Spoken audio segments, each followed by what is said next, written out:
Chers amis auditeurs, je suis le Père Hippolyte Anigori et en cet instant, je voudrais, et tel est le désir profond de mon cœur, saluer avec vous une dame exceptionnelle, dont le nom est inscrit sur le chemin de notre voie chrétienne.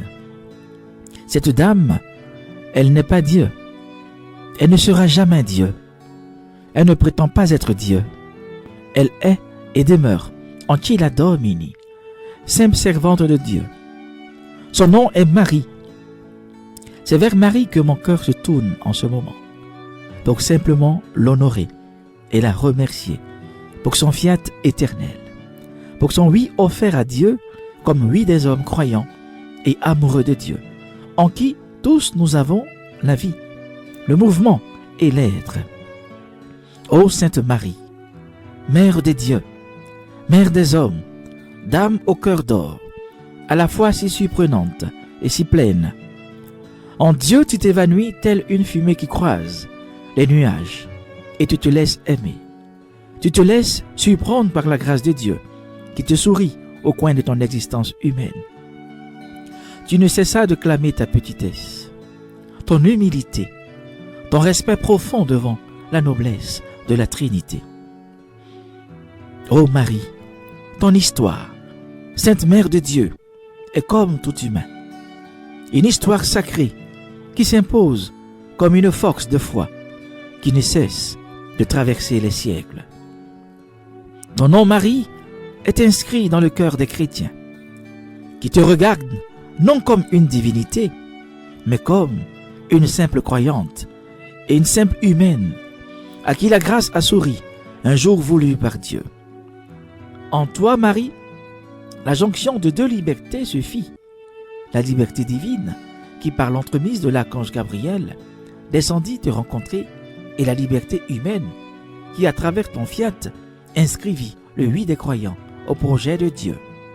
Ô Marie, quelle extraordinaire servante tu es!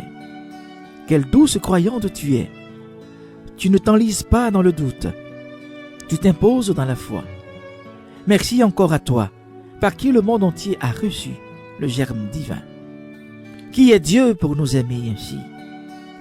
L'amour de Dieu te permit, Sainte Mère de Dieu, de faire advenir le Kairos, le temps favorable, où Dieu en son unique Fils visita notre humanité. Comment ne pas te remercier, Marie de Joachim et d'Anne, la fille de Sion, l'Israélite intrépide dans la foi, et la grande dans l'humilité. Ô ma mère, ma très sainte mère, porteuse de Dieu et porteuse des intentions des hommes que nous sommes, Dieu pour nous visiter choisit de passer par toi. C'est tout à fait normal et décent que tu sois pour nous un chemin sûr pour nous mener à ton divin Fils. Je voudrais t'exprimer tout mon amour, toute mon estime, toute ma joie, joie de te connaître, joie de t'avoir pour mère, joie de n'avoir que toi et toi seul pour guide sur les sentiers de la foi qui nous mènent à Jésus. Comment croire en Jésus-Christ en t'ignorant? Tu es Mère de Dieu et c'est avec tout notre être que nous appartenons à ces générations qui te disent bienheureuse. Nous ne le dirons jamais assez. Tu es bienheureuse, Marie. Tu es pure. Tu es digne de confiance, digne d'honneur. Et devant le Père, le Fils et l'Esprit Saint, tu es simple et humble adoratrice. Tu connais ta place humaine et tu sais, ô Mère du ciel, que tu n'es pas Dieu pour recevoir adoration. En perpétuelle croyante, tu acceptes de recevoir vénération, c'est-à-dire simple considération sur le chemin qui mène à Christ. Aujourd'hui, chers amis auditeurs, fixons la Sainte Vierge Marie avec amour, en nous replongeant dans sa vie de grâce. Ô Marie, Notre-Dame de l'Annonciation. À l'Annonciation, l'inimaginable survint dans l'être de la jeune fille de Nazareth. L'archange Gabriel, mandaté par Dieu, vint au-devant de la toute pure. L'archange ne s'envoie pas lui-même, puisqu'il n'est pas Dieu, puisqu'il n'est pas son propre chef. L'archange est envoyé par Dieu. C'est donc Dieu lui-même qui repère la Vierge Marie. C'est Dieu lui-même qui voit la Vierge Marie. C'est donc Dieu qui oriente et dirige les pas de l'archange vers la Vierge Marie. C'est Dieu qui a l'initiative de la rencontre. L'archange, en simple envoyé, en simple porteur de messages divins, arrive auprès de la Vierge pour lui annoncer le projet divin avec toute la noblesse angélique. L'entame des propos de l'archange met en évidence le choix de Dieu sur Marie.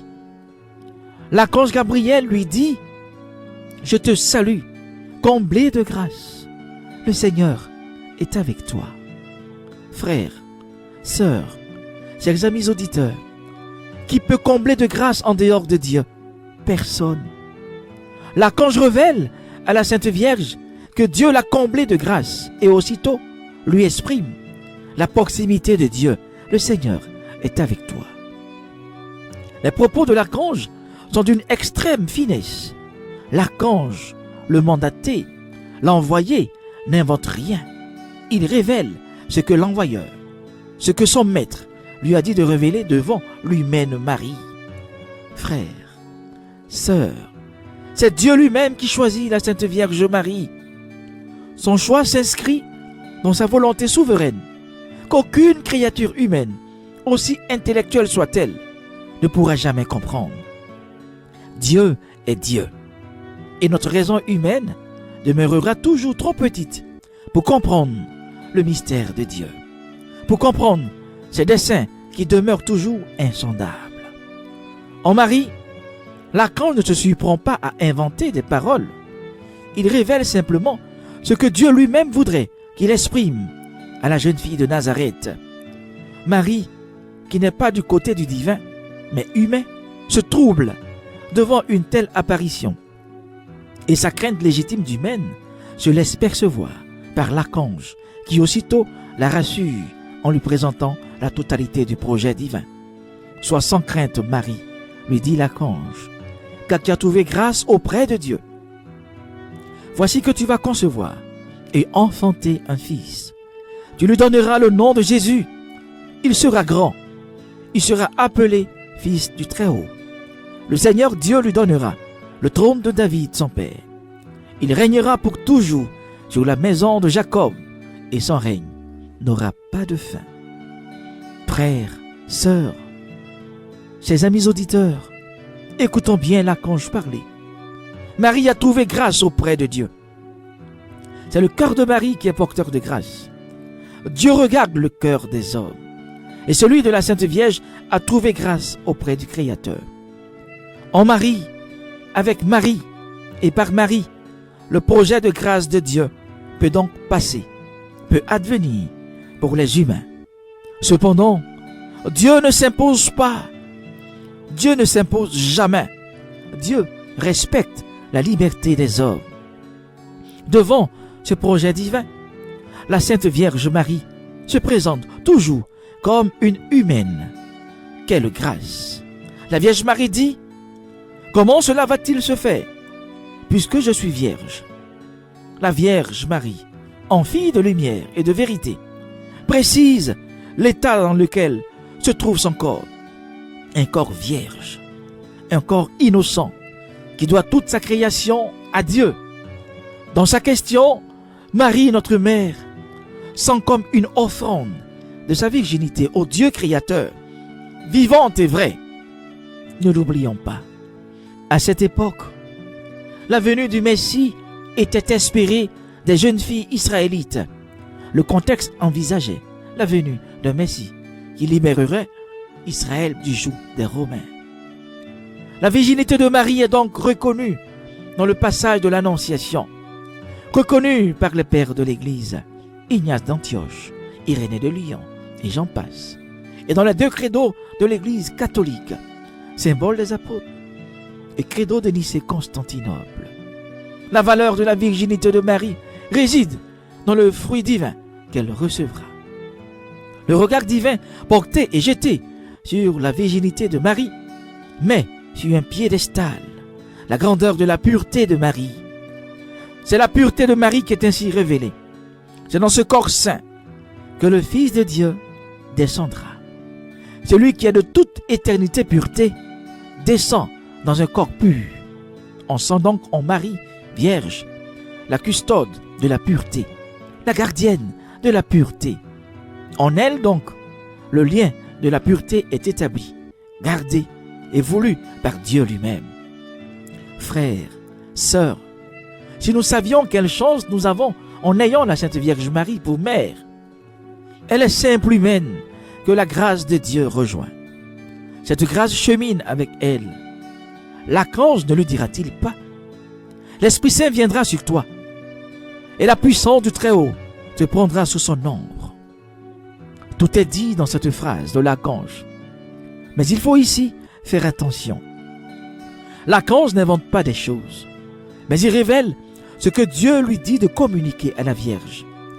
Déjà que la pureté de la Vierge Marie, comme nous l'avions vu, est un terrain propice pour recevoir le pur par excellence. Mais pour que cette fusion se fasse, il faut des épousailles, l'acceptation dans la réciprocité, la volonté de Dieu et la volonté de la Vierge Marie, volonté divine et volonté humaine. La volonté divine est déjà présente dans le discours de l'archange. De l'autre côté, la volonté humaine en Marie est une décision à prendre avec toute la grandeur qu'elle implique. C'est dans le fiat, dans le oui, dans l'acquiescement de Marie, l'accord de Marie, que les épousailles entre la volonté divine et la volonté humaine vont se réaliser. Pour que le Saint-Esprit puisse couvrir la Vierge Marie, elle doit se laisser, à travers le fiat, rejoindre par le voile du Saint-Esprit, de qui elle deviendra l'épouse. Ici, nous sommes en plein dans le mariage juif, au temps de Jésus.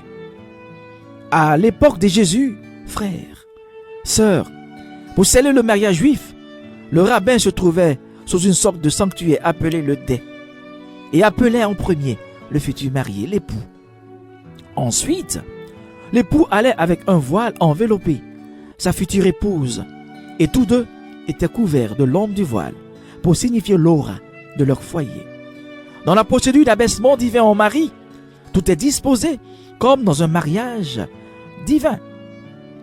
L'Esprit Saint viendra couvrir de son ombre la Vierge Marie pour attester le choix de Dieu, et désormais elle est introduite dans un foyer qui engage deux parties carrément différentes en nature, la nature humaine et la nature divine. Marie devient pleinement épouse de l'Esprit Saint et semble vivre des épousailles qui dépassent de loin un simple mariage juif. Le voile du Saint-Esprit, troisième personne divine, qui procède du Père et du Fils, et qui reçoit comme eux même adoration et même gloire. Marie devient, en ce sens, épouse parfaite, qui par son fiat va plonger son être tout entier en Dieu. Épouse du Saint-Esprit, la Vierge Marie rejoint pleinement ce que l'archange avait dit auparavant. Je te salue, comblée de grâce. Et le comble de cette grâce se réalise dans le fiat qu'elle donna à l'archange en disant: voici la servante du Seigneur, que tout se passe pour moi selon ta parole. Ô Marie, ma mère, tu es digne de confiance. Le comble de la grâce en toi se réalise dans l'acceptation du mystère divin. Que tout se fasse pour moi selon sa volonté. Dans ces épousailles, on sent la volonté de la Vierge Marie s'abandonner, s'offrir et fait toute la place à Dieu. Elle est épouse de l'Esprit en ce sens qu'elle accepte de se laisser investir de cette douce autorité divine, de ce doux paraclet, de cette douce force qui en elle va façonner celui que la pureté de Marie attend de recevoir, le Saint d'Israël, le Fils de Dieu, l'Emmanuel, le Dieu avec nous, qui se sent pleinement homme en Marie et pourtant garde toujours sa divinité. C'est donc en Marie le mystère des épousailles bienfaitrices pour le genre humain qui se réalise.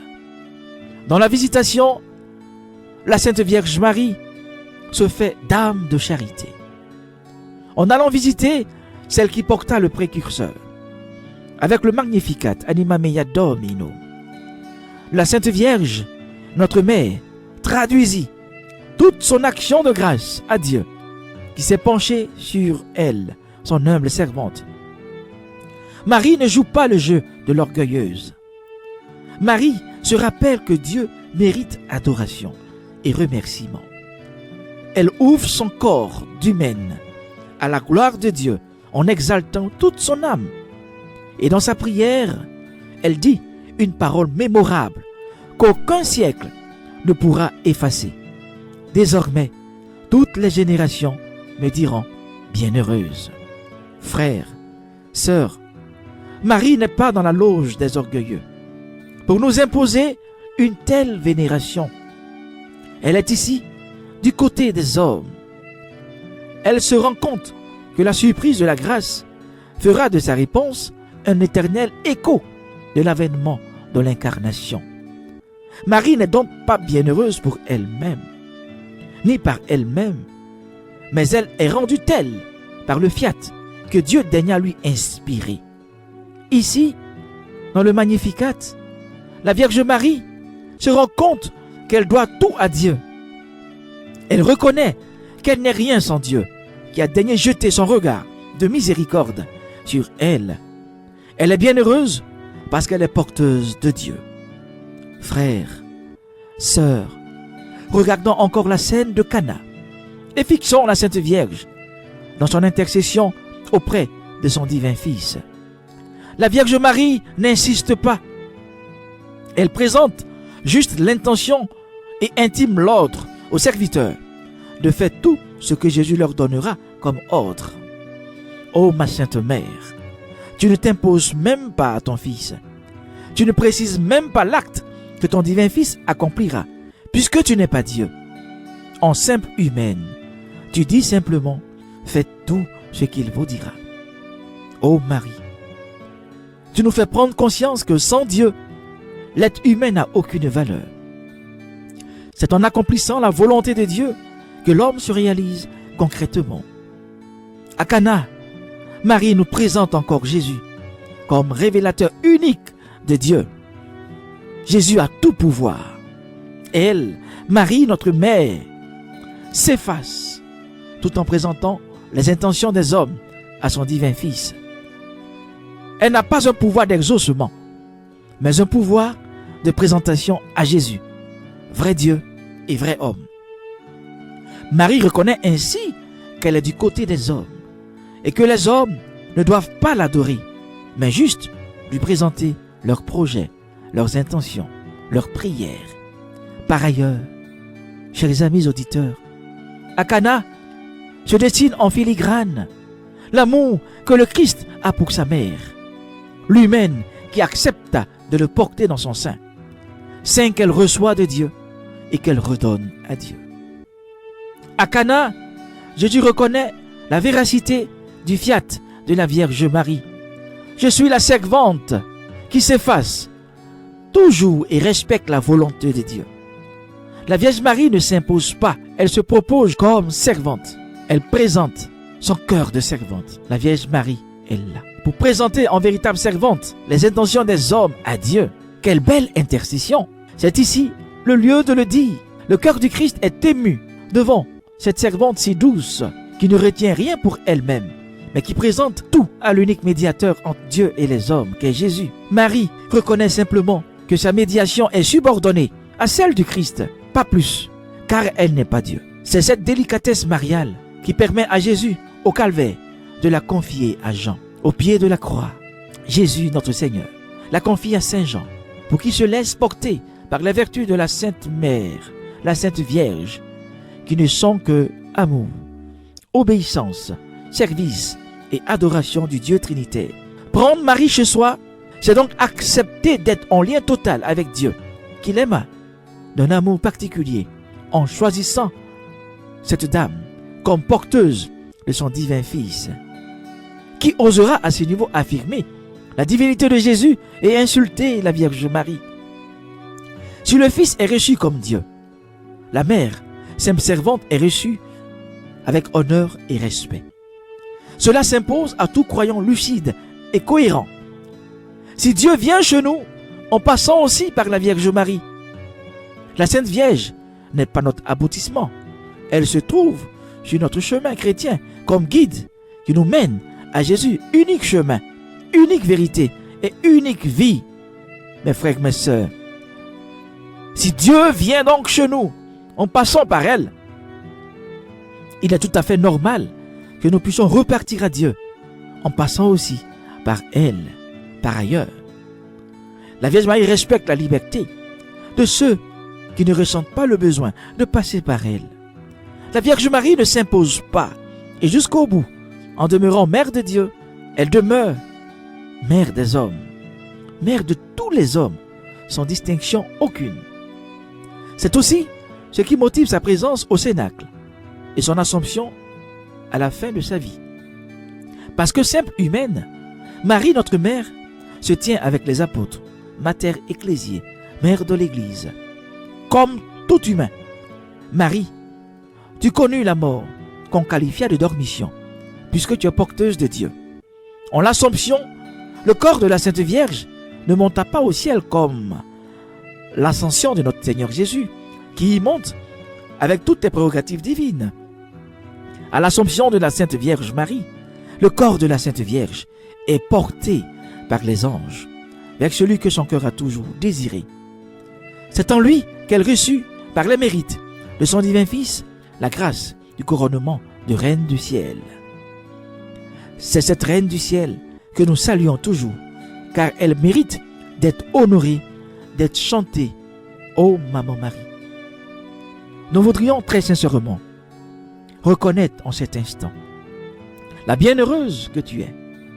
De toute éternité, Maman Marie, Dieu t'a choisi pour être la mère de son Fils Jésus. Nous reconnaissons les insultes que tu essuies. Nous reconnaissons les pierres qu'on te jette. Mais nous reconnaissons tout l'amour que tu as pour tes enfants que nous sommes. Que ton intercession pour nous, auprès du cœur sacré de ton divin Fils, ne s'arrête jamais. Nous t'aimons tant, Vierge Marie. Ne nous abandonne pas. Chers amis auditeurs, à la Sainte Vierge Marie, l'archange a dit ceci: rien n'est impossible à Dieu. Quelles que soient les difficultés, quelles que soient les maladies, quels que soient les blocages que nous avons et rencontrons, avec Marie, ne baissons pas les bras. Demandons à la Sainte Vierge de présenter toutes nos supplications à son divin Fils. Elle le fera, humblement et simplement. Ne jetons donc pas nos chapelets. Ne cassons pas nos statues de la Vierge Marie. Ne démolissons pas nos grottes mariales. N'insultons pas la Vierge Marie. En toute humilité, loin d'adorer la Sainte Vierge Marie, présentons-lui toutes nos intentions. Elle seule saura les présenter convenablement à son divin Fils Jésus. Chers amis auditeurs, que la Sainte Vierge Marie, qui un jour porta le divin Sauveur Jésus, se tienne à vos côtés et qu'elle ne cesse de prier pour vous. Elle est là, présente parmi nous. Avec l'archange Gabriel et Élisabeth, saluons-la. Je vous salue, Marie, pleine de grâce. Le Seigneur est avec vous. Vous êtes bénie entre toutes les femmes, et Jésus, le fruit de vos entrailles, est béni. Sainte Marie, Mère de Dieu, priez pour nous, pauvres pécheurs, maintenant et à l'heure de notre mort. Amen. Notre-Dame de l'Assomption, priez pour nous. Ô Marie conçue sans péché, priez pour nous qui avons recours à vous. Que la Sainte Vierge demeure toujours avec vous. C'était le révérend Père Hippolyte Anigori, curé de la paroisse Saint-Jean de Cocody, pour un instant marial.